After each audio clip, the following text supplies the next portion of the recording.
আমাদের ছোট নদী চলে বাঁকে বাঁকে বৈশাখ মাসে তার হাঁটু জল থাকে। পার হয়ে যায় গরু, পার হয়ে গাড়ি, দুই ধার উঁচু তার ডালু তার বাড়ি। সেই মাছকে আপনাদেরকে আমি দেখাতে যাচ্ছি।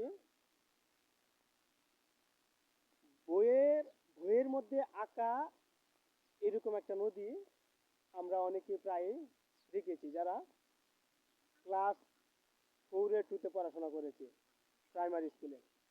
তো আজকে আমি এক জায়গায় আসলাম ঘুরতে। তো সেখানে এসে এই নদীটা দেখে আমার সেই শৈশবের কথা মনে হয়ে গেল। আসলে ওই শৈশবের স্মৃতিগুলাই আমাদেরকে বারবার টানে এবং কাঁদায়। আমরা প্রত্যন্ত অঞ্চলে গেলে কিন্তু এরকম সিনগুলা দেখতে পারি, যে গ্রামের মানুষের জীবনযাত্রা, চলাচল সম্পর্কে আরো অনেক কিছু জানতে পারি।